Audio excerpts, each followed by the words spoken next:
one way or one view of how we might live in the world is to believe that ultimately all will be well. This worldview speaks to our Unitarian Universalist understanding that all beings are worthy of love and compassion, and that we need to work together to make sense out of our lives, to live in a meaningful way, and to create a better world for all people. Living the ideals of our faith is a lifelong process. Many thanks to the person who offered this sermon topic for our reflection. How to be a Unitarian Universalist in an evangelical world is a challenging and important topic for lots of UUs. Many of us who came out of a Christian tradition might find we're more open to listening to and learning from other world religious traditions, but sometimes are less tolerant of people who are practicing Christians. Very often this grows out of the pressure, the condemnation, or the rejection we experienced by family members when we decided to find a different religious past from our faith of origin. Some of you may have found, like I did, that even after I made the intellectual and emotional decision to leave the United Methodist Church, it took a while for me to get integrated as a UU and to understand that I was now looking at the world through a different lens. I literally had a different worldview than I did when I was a traditional practicing Christian. But part of my growth as a Unitarian Universalist has been to honor that both worldviews are right for different people, and to return to a deep appreciation that who I am and my ethical foundation in life emerged from the lessons I learned in my United Methodist Sunday School class. My primary interest in this subject of being a UU in an evangelical world comes from my belief that the answer to that question really has more to do with UUs than it has to do with evangelicals, despite our differences. I think often as UUs, we tend to put all Christians in one camp, glob them all together, just as many Christians have stereotypes about Unitarian Universalists. My concern is that when it is in what I see as our own UU brand of fundamentalism that emerges when we encounter Christian extremism. Too often I hear comments that are reactive rather than responsive. Jokes about the beliefs of others rather than respect for diverse beliefs pop out, not realizing the pain it could cause, even with some people in our congregation. Our sometimes intolerance also carries over to our lack of diversity for those whose political beliefs are different than our own. So how can we become role models for interfaith understanding or dialogue across religious boundaries when we haven't resolved our own places of discomfort? While I have very strong views of my own and strongly disagree with the ways in which some Christians misuse the teachings of Jesus, I also feel like it's my responsibility to live my faith in a way that's a witness for our faith, for the ways in which our faith really does profess the inherent worth and dignity of all people, why do we make fun of Christians? I've noticed that we will make fun of Christians, but less likely Muslims, Hindus, Jews, Jainists, Shintoists. Why is that? I think it's a coping mechanism. I think a lot of us have experienced some traumatic experiences, have had our feelings hurt, have had our self-esteem and dignity called into question. And I think that what we have to remember is that this coping mechanism of dealing with our past can wedge between us and those who could be our teammates in making positive changes in the world. And I think that it's important to learn from the past, but we have to move forward. And we stereotype. It makes it very easy to make fun of people when we stereotype them. But we have to remember they can only hurt us if you let them, if you give that power over to them. I realize that what we're saying probably isn't what the person who turned in the topic expected us to say, but, you know, I've been thinking about this for several months, and I do agree that very often we allow other people's beliefs to hurt us when we have work that we need to do on ourselves. Because sometimes our own comments about others' beliefs speak to our own lack of healing. Putting down the beliefs of others doesn't show that they are wrong. Rather, it shows that we haven't healed enough to respect our differences. Sometimes our own beliefs as a Unitarian Universalist, quite frankly, can sound strident and elitist. And we're bombarded by the media with extremist positions of all kinds that tend to push people into camps of belief. And I think subconsciously, without even realizing it, we can buy into some of that. And that does not promote dialogue.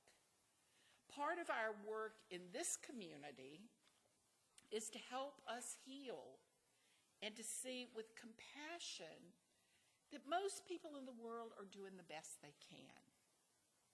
People are different. What meets our needs is different.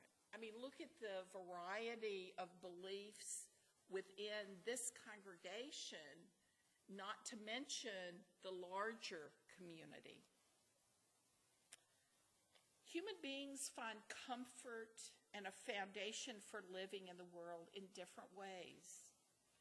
We need to bridge the differences among us without compromising our beliefs.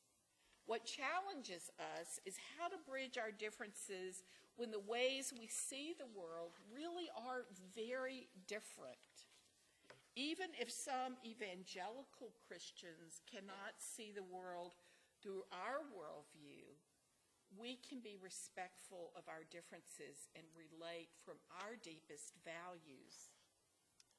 So what do we mean when we say evangelical? Well, evangelical is marked by a desire or the feeling of being called or commissioned to convert non-believers to Christianity with a focus on the converted's accepting Jesus Christ as his or her personal Savior. This mission of sorts is driven by two concepts that Unitarian Universalists are quite familiar with. The first, salvation is only possible through Jesus Christ. This can be referenced John 14:6. I am the way, the truth, and the life. No one comes to the Father except through me. Secondly, converting non-believers is the responsibility of believers. 2 Corinthians 5:10-11 says, for we must all appear before the judgment seat of Christ, that everyone may receive the things done in his body, according to that he hath done, whether it be good or bad. So evangelicals, many of them feel it's their responsibility to keep us from going to hell. And imagine what that feeling must be like if you're trying to reach your family or friends and you are afraid that they're going to hell. That concept of fear is important to what we're going to talk about today. And I think you're right that many evangelicals believe that what they're doing is good for other people. During various periods in our history, people have tried to convert us or were afraid that we were all going to hell. One of the things that I love, and Elaine and I have talked about, she sings learning one of Meg Barnhouse's songs, I Was Born All Right the First Time, which is about, don't need to be born again. I was okay the first time. But they're also in our history, this isn't a, current experience for Unitarian Universalists.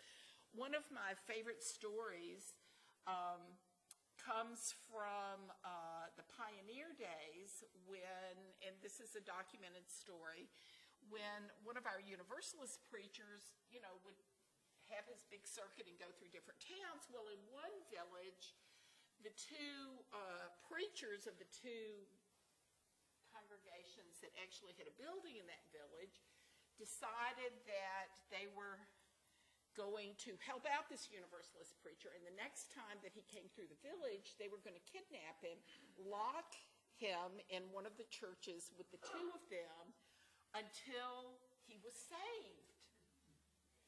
So they did that. He came through, they went into the building, kidnapped him, locked him in the building with them for 3 days, where they argued, I'm sure. They came out, and the two preachers had been converted to Universalism. So that's one of my favorite stories. But we have to understand also that our approach to religion is very different because it's based on original blessing, not on original sin. Our understanding of the world means that there is not an ultimate hell. The only hell is what we create here on earth for ourselves. Sometimes, very often, this is a huge disconnect for some forms of Christian belief. Unfortunately, the experience of that UU preacher is not always a phenomenon in the South. Why? Because there's a clash between us and evangelical Christians. Evangelicals believe that Jesus Christ is the only one true salvation, and those who do not accept him go to hell. While UUs believe that no religion or person has a monopoly on truth, that there are many paths to salvation in the case that one wants it, and for the most part, that there is universal salvation for all. And we reject the belief that there is eternal damnation from a God who simultaneously loves you and then allows you to suffer forever and ever. Amen. That's a huge cognitive dissonance. And the idea that you're called to love someone, but then at the same time be terrified of them. I don't know if you've ever tried that, but I certainly haven't. And I'm not going to, because that's masochism at its worst. So. That has been interpreted in different ways to be acceptable by a lot of people. But what do we do? I think the greatest danger to understanding is when we get into a mindset of us and them, or right and wrong. And we have that played up in so many areas of our society right now. We forget that just as there are personality types, there are people who need different things out of religion. But I think we can take the first steps toward positive dialogue. And I think I found a little quote this week by Anthony DeMello, which justifies my being on Facebook too much. Facebook is a sermon help. But I think it's something that we all, with humility, need to maybe hear. To a visitor who described himself as a seeker after truth, the Master said, "If what you seek is truth, there is one thing that you must have above all else." And the visitor said, "I know an overwhelming passion for it," meaning the truth. And the teacher said, "No, an unremitting readiness to admit you may be wrong." Just because we differ does not mean that either of us is wrong. We need to approach others with a sense of humility and the knowledge that we can learn from each other. But there's a reality here. So we are unlikely to convert many, most, majority, some evangelicals to Unitarian Universalism. And I'd say they're even more unlikely to convert us. For us, it would be going back, been there, done that kind of thing. So what do? We as UUs must remember that we are, at least in theory, open-minded, okay with uncertainty, tolerant of others' beliefs and ways of life, to the point of defending the right of those who believe differently from us to believe the way that they do. And that we must not be hypocritical by condemning evangelicals or trying to convert them upon pain of being a Bible thumper, just as we do not enjoy being told that we are wicked, sinful pagans who are going to hell and must be shown the light. And the reality is that Christianity is not a monolith, even though we sort of see Christianity as a monolith at times. Even the term evangelical, which Justin defined, is a term that actually encompasses Christians who have a pretty wide understanding of the Christian faith. The loud voices are the ones we hear most of the time if we plug into the media. However, I feel like one of the most wonderful things about living in the Clemson area is that we are very fortunate to live where work among different faith communities really can take place, because there are a number of faith communities who are committed to conversations that bridge faith and perspective.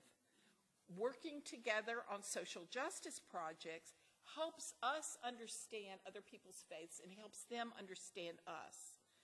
We have an ecumenical campus ministry. We have ecumenical worship experiences and activities that can help build understanding. Tomorrow, the Clemson Interfaith Green Sanctuary group is meeting here. We have a chance to work with other communities on Family Promise. These are ways that we can begin to bridge our differences.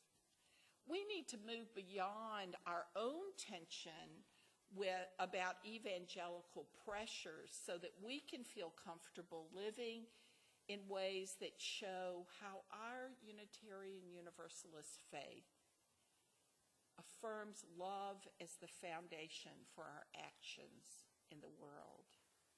And that's not often easy. In many ways, conservative evangelicals see the foundation of their beliefs eroding as the world changes. Every state that passes a law that says that gay marriage can happen, thank you, Virginia, is another threat to their faith system if they're not able to adapt to the changes in the world. And, sometimes I think that we Unitarian Universalists are so hesitant to not be like others that we don't get out there and share our respect for religious differences, nor do we share the reality that there are other religious alternatives. It's up to us to enter into respectful dialogue rather than reacting when we're uncomfortable. Perhaps we need some conversation about how to answer questions about Unitarian Universalism. Justin and I had a good conversation like, what do I say to my mother? That's what we talked about last night. She asked me, so are there Satanists who come to? Oh, are there Wiccans? Are there witches? And I literally said, Mom, for the record, I'm not going to be a Satanist. I'm not going to sacrifice a goat. You can sleep well at night. But so maybe we need another service, just like going back and forth with different arguments that we've all heard. Let's put that on the schedule. But we need to understand, because we need to understand our own beliefs well enough that we're able to offer others an understanding of the life-affirming strength of our Unitarian Universalist beliefs, rather than just reacting with disrespect to the faith choices of others. In challenging conversations, we need to learn both how to speak out and also how to take the high road as we live our beliefs. So what do we do?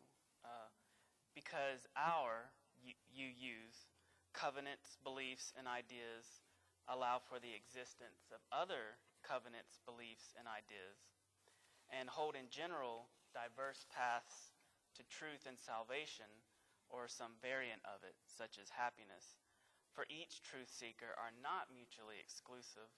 We must be the ones to show compassion, patience, and empathy. We must be the ones to hold our tongue from making fun of Christians or followers of any faith. We must be the ones who exemplify the love that evangelicals purport to exemplify themselves in the name of Jesus Christ. With all of this in mind, the simple solution to the clash conundrum between us and evangelicals is to find common ground and team up to execute those actions which we agree are essential for improving the lives of our brothers and sisters in a world that seems to more and more encourage being self-centered and egotistical, as well as alienation from those who are different from you, but who have the potential to be your teammate in the game of life.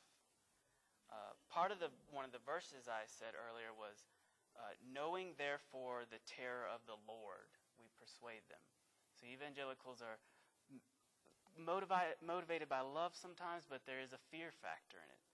So we must meet the motivations of fear with the motivations of love to mitigate social issues such as homelessness, child poverty, domestic violence, animal cruelty, hunger and food insecurity, and mental illness, and a general feeling of safety, security, and protection from harm.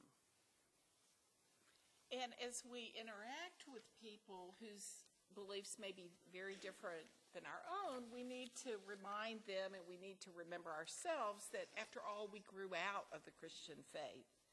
We need to understand where our faith emerged and how we moved away from traditional Christianity. This way we can respond to potential judgmental statements. We need to be out there spreading the word that there is another alternative. And I believe the ethics of our faith are still rooted in the true teachings of Jesus, which is grounded in affirming all people. And I think next month I'll be doing a service on the gross misinterpretations in the Bible. So we need to be out there spreading the word, because Jesus taught that the sacred resides within each one of us. So his disciples weren't the holy people. They were the people who were broken, because it's only in our brokenness that the light can shine through and emerge into the world. Jesus taught about love above all. So let us make sure that all we do is done in a way that we can open the hearts and minds of those with whom we come in contact with, because our hearts and minds are open. We can't control someone else's response to us, nor do we want to pressure them to be like us. Rather, we can offer care, compassion, and respect, for it's in living our principles that we bear witness to our belief that love is the spirit of our faith. It's pretty simple if you let it be simple. The key when it all comes down to, at the end of the day, is how we treat each other. It's less of what we say, what beliefs we argue, what ideas we have in our heads about each other, and more how we behave and act toward an individual. An evangelical is more likely to remember kindness that you showed him or her, or the positive attitude and sweet spirit which with you engaged them, than your argument for equal marriage rights. Some will push back, but most will remember your kindness. So let's be kind to each other, and everything else will eventually fall into place, I think. And I think as we think about this topic, I hope that we can continue this conversation, because, we sort of drew a line in the sand this morning. So I'm hoping that it's going to spark more dialogue and a deeper understanding that all will be well. All manner of things will be well. And it's our growth, our continued growth, that helps us understand the edges that we need to consider to explore in our own lives and our community. In that spirit, I invite us to stand in body or spirit to sing hymn number 134.